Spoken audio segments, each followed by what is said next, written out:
Okay, I make it 11, so we're going to go for it. So we're coming on to our backs to start. So getting yourself into a comfortable position, going to think about that core connection, so scooping up that pelvic floor, pull your ribs down towards your hips. And then we're going to do just a simple little toe tap exercise. So we're bringing one leg to tabletop, knee comes through over your hips, shins parallel with the ceiling, and we're going to go for a minute of these first. So we're just going to tap, hold, and then come back up. Tap, hold, and then come back up. We're going to do 30 seconds on this leg, and then we're going to change to the other leg for 30 seconds. I want you to keep thinking about breathing. Make sure you're breathing in and out as you're moving your leg away and towards you. Make sure your leg is coming back to tabletop, so you're coming back so your knee is over your hip. You're not bringing your leg so that it's next to your chest, and swapping legs, other leg, off we go. So moving from your hip, making sure you're not just extending from your knee. Keep thinking about pulling your ribs down towards your hips. Core stays engaged.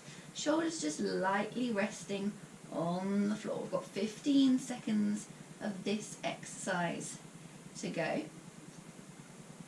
Make sure that you're keeping that core connection. Keep thinking about pulling your belly button towards your spine. 3 more seconds of toe taps to go. And down. Okay, next exercise. So bringing both legs up into the air. You can bend them a little bit if you need to. And then we're going to do crisscross. So you're going to cross in one direction, then the other. So cross and cross. Make sure your belly isn't doming, back isn't arching. You can just have your arms lightly resting on the floor. Keep thinking belly button to spine. We've got 30 seconds to go. If you need to make it easier, just bend your knees and make your crosses closer to your body. If you want to make it harder, take them away, but careful of that core. Don't let your back arch. Keep your belly on the floor. Don't let it dome. Belly button to spine, core engaged. 15 seconds to go of number 2. Doing really well. Make sure you're crossing in each direction and not crossing just in one direction. Add on to exercise 3. So we're going to roll our head, neck and shoulders off the floor. Keep that little gap under your lower back. Feet come into tabletop, both legs are off the floor, and then we're just going to pulse our arms.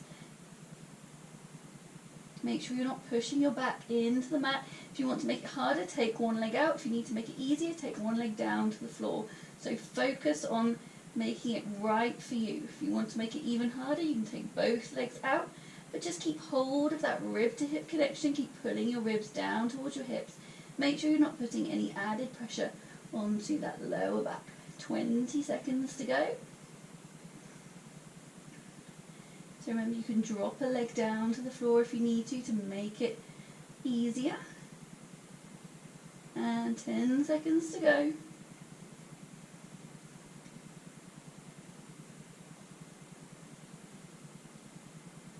And bringing those legs back in, rolling over onto your back, going onto your elbows. Weight is just above your kneecaps. Then from there, we're going to just pick your pelvis up off the floor. So you're coming into a mini plank, holding it there. I'm going to hold it there for another 10 seconds. Keep pulling your ribs down towards your hips. Keep your eye line down at the floor. Have a little break if you need it. Coming back up, we've got another 30 seconds to go.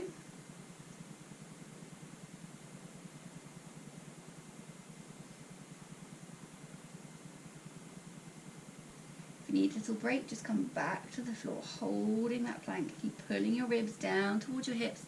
Eye line stays down on the floor, core stays engaged. 5 seconds to go. You're doing really well. Okay, and back onto your backs again. A little bit more of a dynamic exercise this time. So rolling your head, neck and shoulders off the floor, holding onto the shin of one leg. One leg comes up. We're doing single leg stretch. So you're just going to swap legs. If this gets uncomfortable on your neck, you can just take your neck back down, head lies back on the floor. Make sure that there's a little gap under that lower back so you're keeping your core engaged, but you're not flattening your back off into the mat. We've got 30 seconds of this final exercise to go. Keep going, well done. So this one's a little bit faster, but keep thinking about pulling your ribs down towards your hips. Keep your chin tucked, core engaged. Make sure you're not putting any added pressure on that neck. And we've got 10 seconds to go. Make sure you're still breathing. Don't stabilise yourself with your diaphragm. Make sure you're using it as a breathing muscle. 2 seconds to go. And final 1. And relax. Taking a full body stretch. Wiggling those fingers and toes. And then bringing yourself back up to sitting. Well done. I hope you enjoyed my first Fit in 5. Today we looked at core. Tomorrow I think we're probably going to do either arms or legs, but I haven't quite decided, so you'll have to tune in to find out. See you tomorrow. Take care. Bye.